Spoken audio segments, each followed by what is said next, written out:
ఓం శాంతి. 7 April 2024 యొక్క అవ్యక్త మురళి ఆధారంగా సంపూర్ణ పవిత్రంగా అయి సంస్కార మిలనం జరుపుకునేందుకు యోగాభ్యాసం చేద్దాము. ఓం శాంతి. నేనొక ఆత్మను. ఒక సుందరమైన అలౌకికమైన జీవిత యాత్రలో ఉన్నాను. నా జీవితం యోగి జీవితం. శివ్ బాబా నుండి తేజోమయమైన తెల్లని కిరణాలు నా మస్తకంపై పడుతున్నాయి. ఈ శుద్ధమైన శక్తి మెల్లమెల్లగా నా పూర్తి శరీరం అంతటా వ్యాపిస్తున్నట్టు అనుభవం అవుతుంది. ఈ శీతలమైన పాజిటివ్ ఎనర్జీ నా స్మృతులన్నింటిలో కూడా వ్యాపిస్తుంది.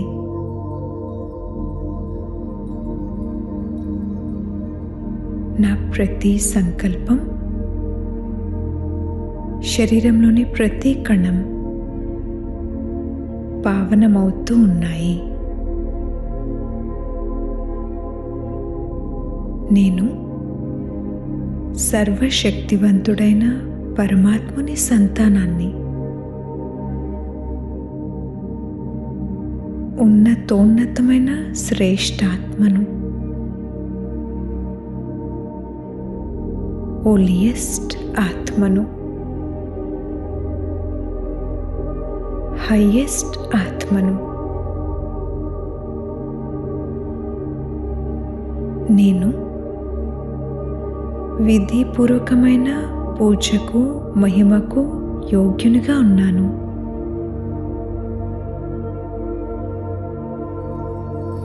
నేను మొత్తం కల్పంలో నిర్విఘ్నమైన, అఖండమైన, స్థిరమైన విశ్వరాజ్యానికి అధికారి ఆత్మను. నేను పరమాత్ముని వారసత్వానికి అధికారిని. నేను పరమాత్ముని ప్రేమకు అధికారిని.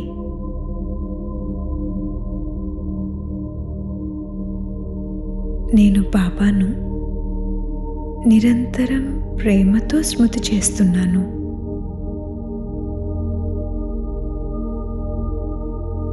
నేను నిత్యం బాబా స్మృతిలో ఉంటాను. మరియు బాబా కూడా నిత్యం నాతో పాటు ఉంటారు. నేనెప్పుడూ ఒంటరిగా ఉండను. 1000 భుజాల బాబా నాతో పాటే ఉంటారు.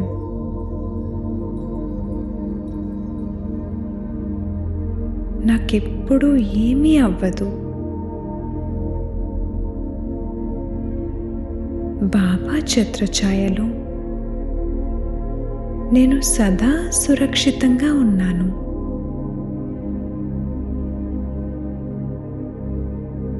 నేను నాకు సహాయకులైన ఆ సర్వశక్తివంతుడైన తండ్రి స్మృతిలో నిరంతరం ఉంటాను.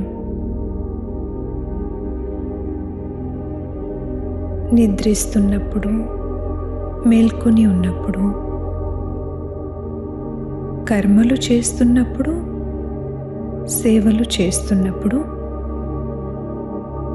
నాతో పాటే ఉండడానికి బాబా వచ్చారు. శివ్ బాబా మరియు బ్రహ్మ బాబా ఇరువురు నాకు సహాయకులే. సర్వశక్తివంతుడైన బాబాతో నాకున్న సంబంధం జన్మజన్మల సంబంధం. నాలో వారి స్మృతి నిత్యం ఇమర్జ్ అయి ఉంటుంది. ఆ ఇమర్జ్ రూపంలో ఉన్న స్మృతి ద్వారా నాకు సదా ఆత్మిక నశ, శక్తి, సహయోగం, సఫలత లభిస్తూ ఉంటాయి.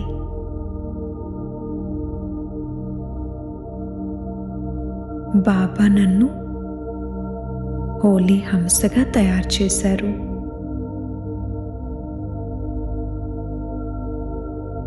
ఇప్పుడు సమయం సంపూర్ణతకు సమీపంగా ఉంది.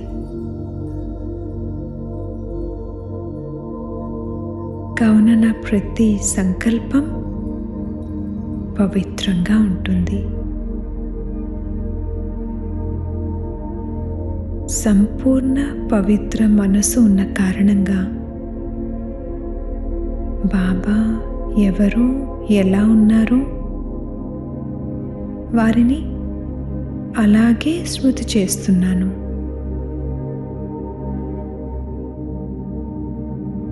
సంపూర్ణంగా పవిత్రమైన కారణంగా బ్రాహ్మణ జీవితం యొక్క ఆంతరిక వారసత్వమైన సదా సుఖస్వరూపం, శాంతస్వరూపం, మానసిక సంతుష్టత నాకు అనుభవం అవుతున్నాయి. ఇప్పుడిక బాహ్య సాధనాలతో లేక పై సేవలతో నన్ను నేను సంతోషపెట్టుకోవటం లేదు. దాని నుండి దూరంగా ఉంటున్నాను. నేను సత్యమైన హృదయంతో భగవంతుని సేవ చేస్తున్నాను. తద్వారా సత్యమైన సంతుష్టత, యోగయుక్తమైన శక్తిశాలి స్థితి అనుభవం అవుతున్నాయి. నేను మనస, వాచ, కర్మణ పవిత్రతతో జమా ఖాతాను పెంచుకునే ఆత్మను.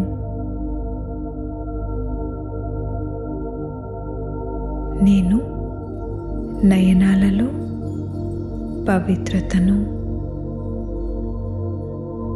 మాటలలో మధురతను, కర్మలలో సంతుష్టతను, భావనలో శుభ భావనను, భావములో ఆత్మిక భావమును అనుభవం చేస్తున్నాను.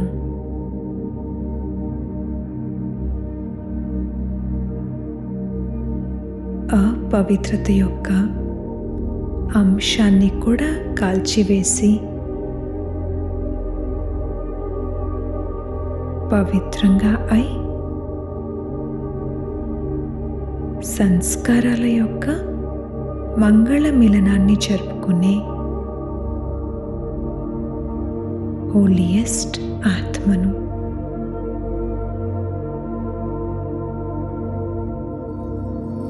గుణాల వైబ్రేషన్స్ను వ్యాపింపజేస్తూ ప్రతి ఆత్మపై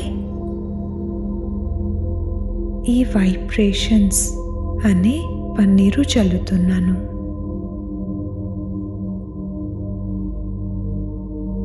ఈ పురుషార్థాన్ని బహుకాలం బట్టి చేస్తూ ఉన్నాను. నేను బహుకాలపు అభ్యాసం ద్వారా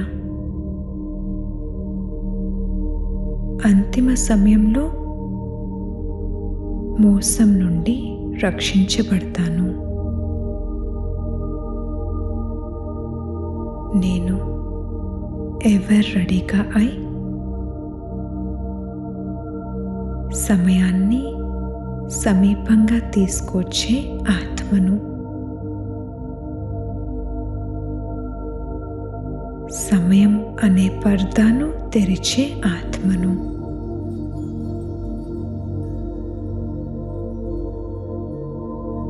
నేను మస్తకంపై పవిత్రత ప్రకాశాన్ని, ప్రకాశ కిరీటాన్ని అనుభవం చేస్తున్నాను.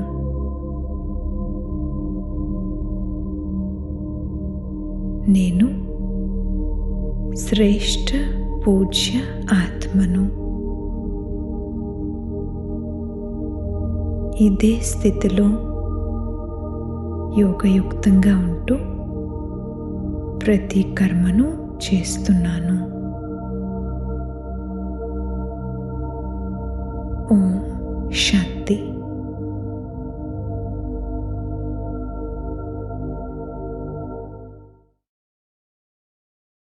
ఓం శాంతి.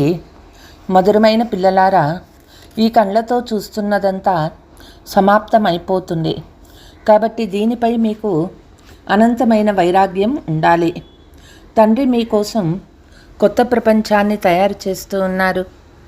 ప్రశ్న: పిల్లలు, మీ సైలెన్స్లో ఏ రహస్యం ఇమిడి ఉంది? జవాబు: మీరు సైలెన్స్లో కూర్చున్నప్పుడు శాంతిధామాన్ని స్మృతి చేస్తారు. సైలెన్స్ అంటే జీవించి ఉండి మరణించడం అని మీకు తెలుసు. ఇక్కడ తండ్రి సద్గురువు రూపంలో మీకు సైలెన్స్గా ఉండడం నేర్పిస్తున్నారు. మీరు సైలెన్స్లో ఉండి మీ వికర్మలను దగ్ధం చేసుకుంటారు. ఇప్పుడు ఇంటికి వెళ్ళాలనే జ్ఞానం మీకు ఉంది. ఇతర సత్సంగాలలో శాంతిగా కూర్చున్న వారికి శాంతిధామం గురించిన జ్ఞానం ఉండదు. ఓం శాంతి. మధురాతి మధురమైన అపురూపమైన పిల్లలతో శివబాబా మాట్లాడుతూ ఉన్నారు.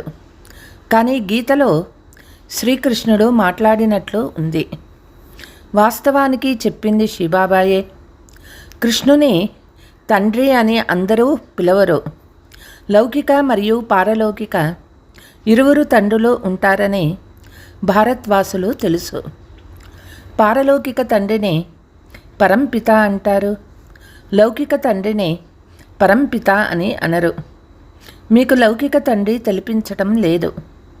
పారలౌకిక తండ్రి పారలౌకిక పిల్లలకు అర్థం చేయిస్తూ ఉన్నారు. మొట్టమొదట మీరు శాంతిధామానికి వెళ్తారు. దానిని మీరు ముక్తిధామము, నిర్వాణధామము లేక వానప్రస్థమని కూడా అంటారు. తండ్రి చెప్తూ ఉన్నారు, పిల్లలారా, ఇప్పుడు శాంతిధామానికి వెళ్ళాలి. దానిని మాత్రమే శాంతి శిఖరము అని అంటారు. ఇక్కడ కూర్చున్నప్పుడు మొట్టమొదటరా శాంతిలో కూర్చోవాలి. ఏ సత్సంగంలో అయినా మొట్టమొదట శాంతిగా కూర్చుంటారు. కానీ వారికి శాంతిధామం గురించిన జ్ఞానము లేదు.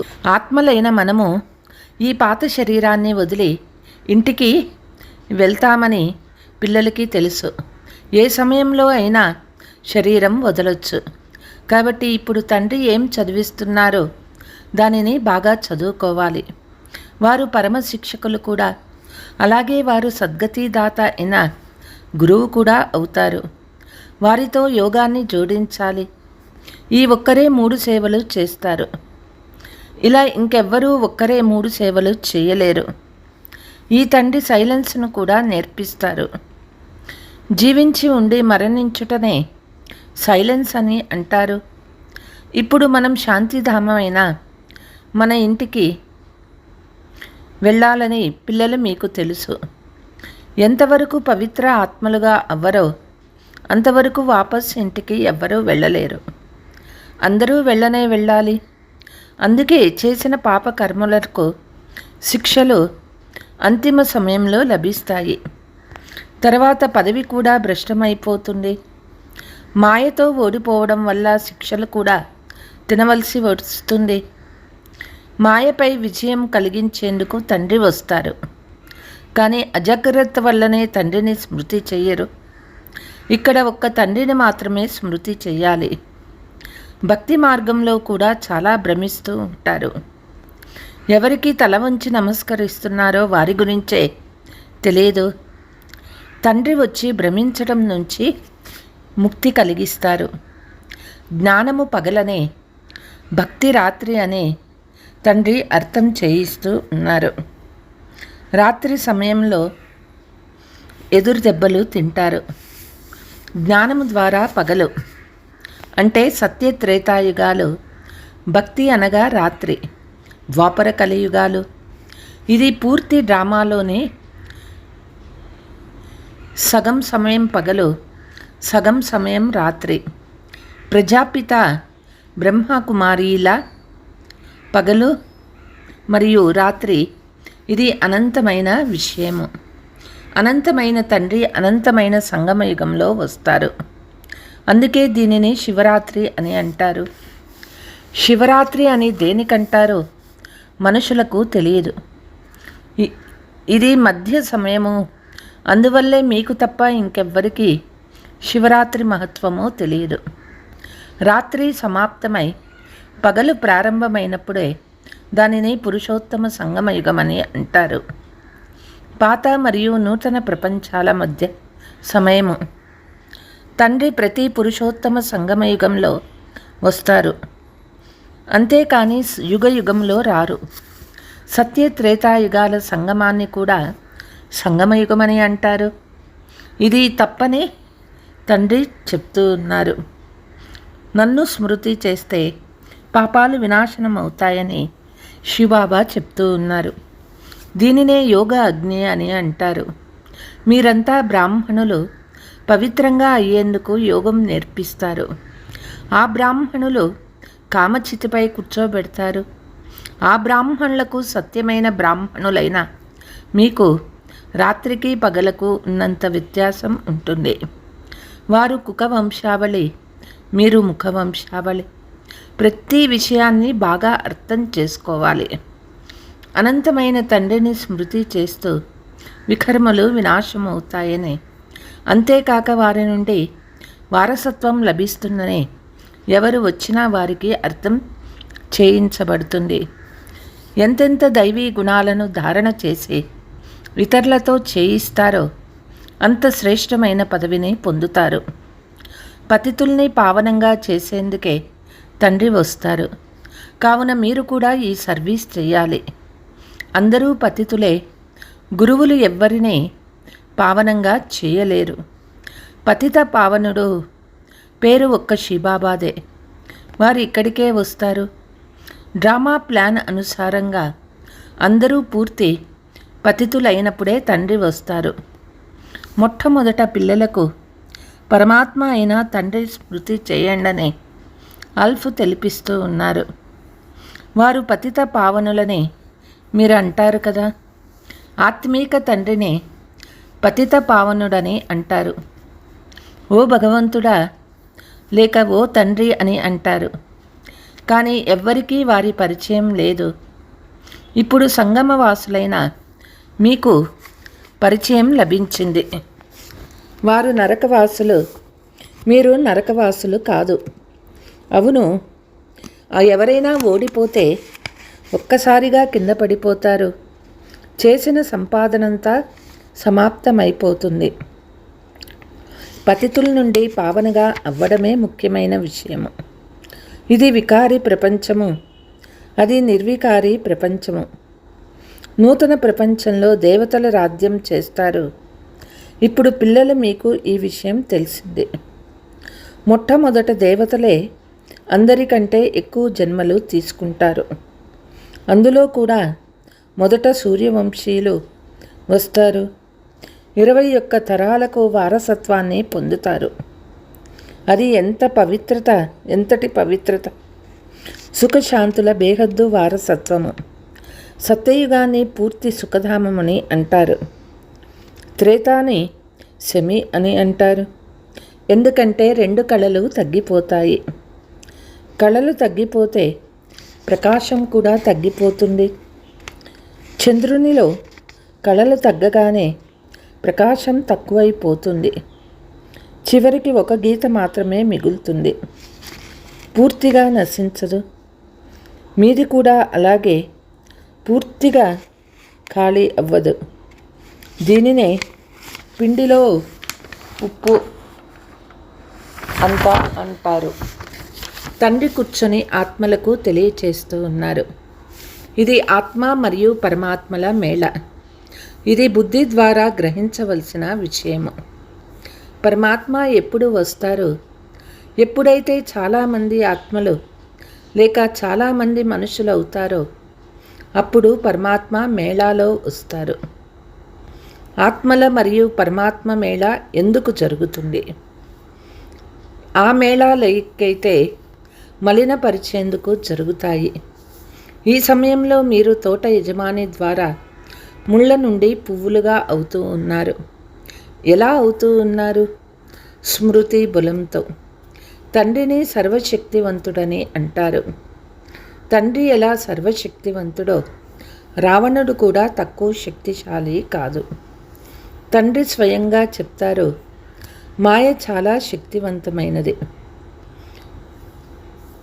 బాబా, మేము మిమ్మల్ని తలంపు చేస్తాము, కానీ మాయ మా స్మృతిని మరిపింపజేస్తుందని పిల్లలు అంటారు. ఒకరికొకరు శత్రువులు కదా.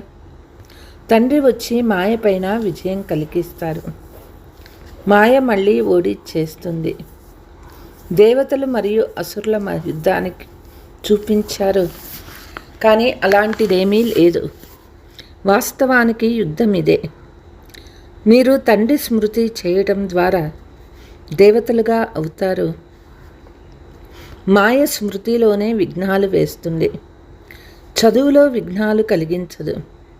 స్మృతిలో విఘ్నాలు ఏర్పడతాయి. క్షణం క్షణము మాయ మరిపింపచేస్తుంది. దేహాభిమానులుగా అయితే మాయ చెంప దెబ్బ తగులుతాయి. కామ వికారాలకు చాలా కఠినమైన శబ్దాలను వాడవలసి వస్తుంది. ఇది రావణ రాజ్యము. పావనంగా అవ్వమని ఇక్కడ అర్థం చేయిస్తారు. అయినా పావనంగా అవ్వరు. తండ్రి చెప్తూ ఉన్నారు, పిల్లలారా, వికారాలలోకి వెళ్ళకండి. మికము నల్లగా చేసుకోవద్దు. అయినా మాయ ఓడించిందని వ్రాస్తారు. అంటే ముఖం నల్లగా చేసుకొని కూర్చుంటారు. తెల్లగా మరియు నల్లగా ఉంటారు కదా. వికారాలు అనగా నల్లనివారు, నిర్వికారులు అంటే తెల్లనివారు. శ్యామసుందర్ని అర్థం కూడా మీకు తప్ప ప్రపంచంలో మరెవ్వరికీ తెలియదు. కృష్ణుణ్ణి కూడా శ్యామసుందరుడు అని అంటారు. తండ్రి వారి పేరుకు అర్థాన్ని తెలియచేస్తూ ఉన్నారు. కృష్ణుడు స్వర్గంలో ప్రథమ రామకుమారుడు. సుందరతలో నెంబర్ 1గా పాస్ అవుతారు. పునర్జన్మలు తీసుకుంటూ కిందకి దిగుతూ నల్లగా అపవిత్రంగా అవుతారు. కనుకే శ్యామసుందర అని పేరు పెట్టారు. ఈ అర్థాన్ని కూడా తండ్రి తెలియచేస్తూ ఉన్నారు. శివబాబా అయితే సదా సుందరులు. వారొచ్చి పిల్లల్ని మనల్ని సుందరంగా పవిత్రంగా చేస్తారు. పతితులు నల్లగా పావనులుగా సుందరంగా ఉంటారు. సహజ సౌందర్యం ఉంటుంది. స్వర్గాధికారులుగా అవ్వాలని పిల్లలు మీరు ఇచ్చటకు వచ్చారు. కాబట్టే మాతలు స్వర్గద్వారాన్ని తెలుస్తారని శివ్ భగవాను వాచ చెప్తూ ఉన్నారు. అందుకే వందే మాతరం అనే గాయనం చేయబడుతుంది.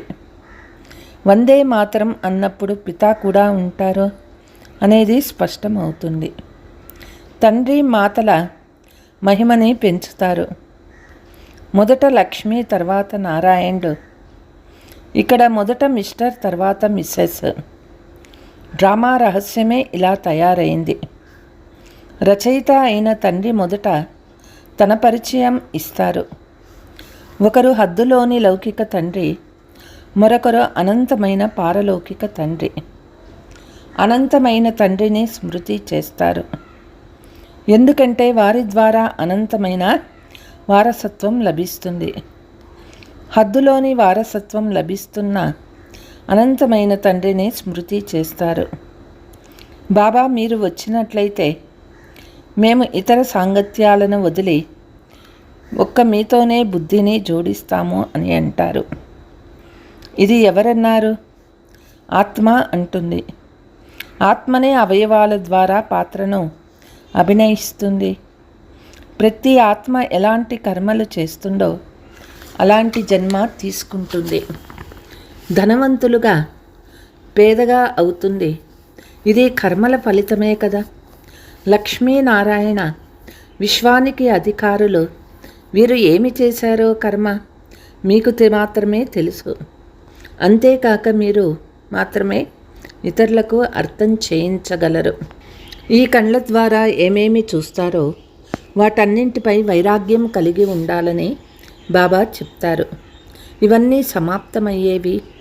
నూతన ఇల్లు కడుతున్నప్పుడు పాతదానిపై వైరాగ్యము వచ్చేస్తుంది కదా.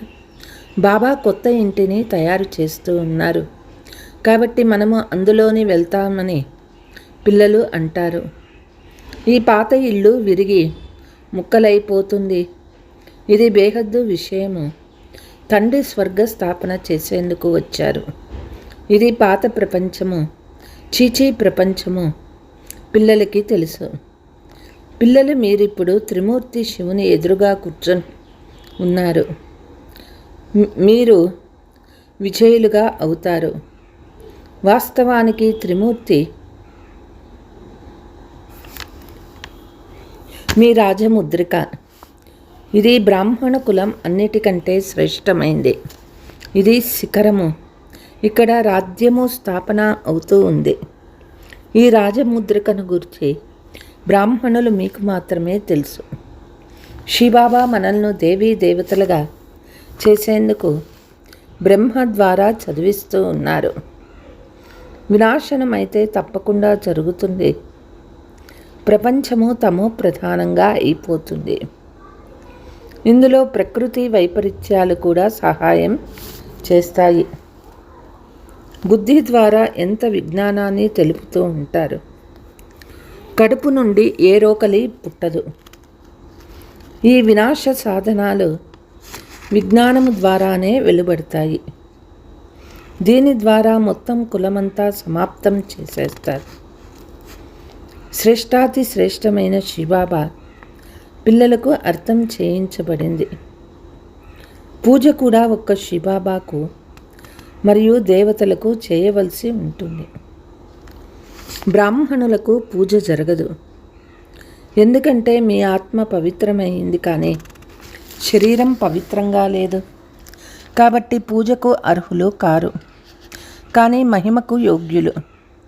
మీరు మళ్ళీ ఎప్పుడు దేవతలుగా అవుతారో అప్పుడు ఆత్మ పవిత్రము, శరీరము కొత్తది పవిత్రమైంది లభిస్తుంది. ఈ సమయంలో మీరు మహిమాయోగ్యులుగా అవుతారు. వందే మాతరం అనే గాయనం చేయబడుతుంది. మాతల సైన్యం ఏం చేసింది? మాతలే అందరికీ శ్రీమతానుసారము జ్ఞానం ఇచ్చారు. మాతలే అందరికీ జ్ఞాన అమృతాన్ని తాపిస్తారు.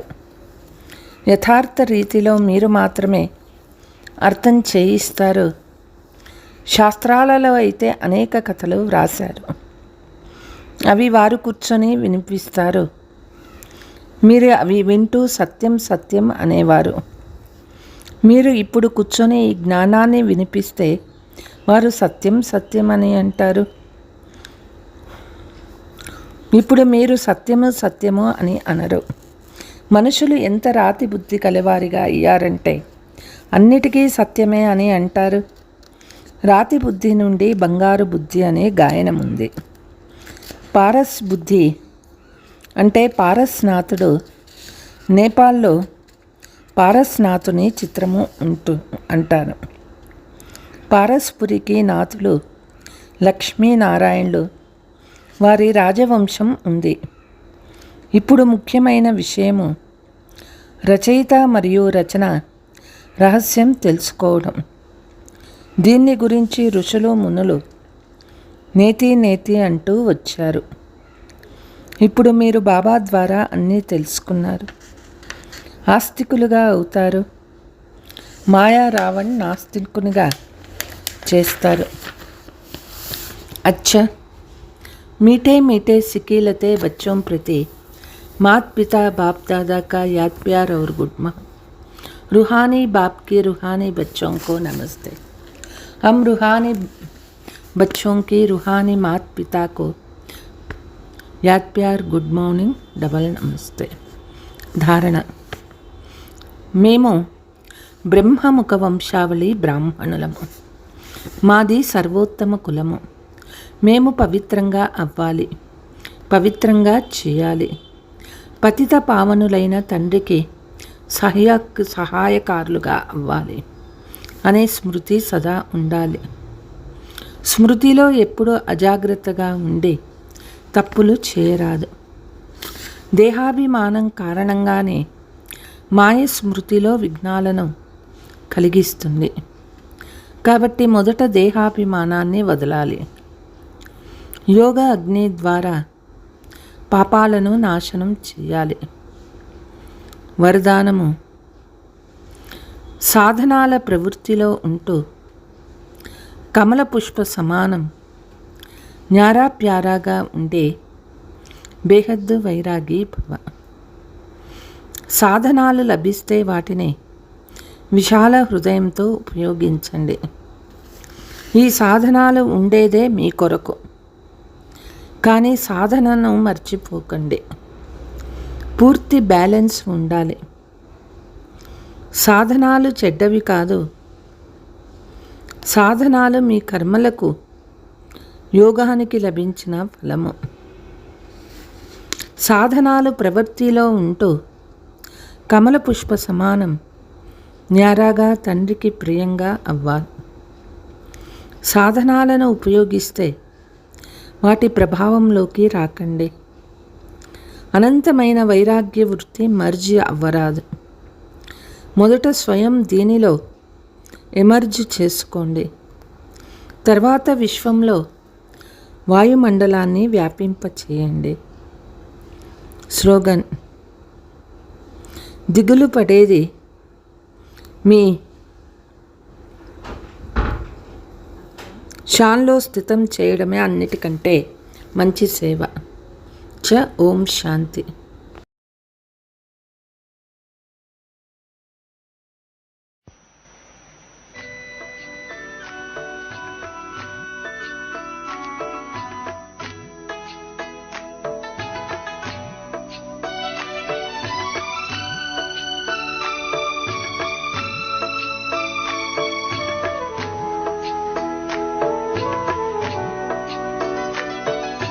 शुक्र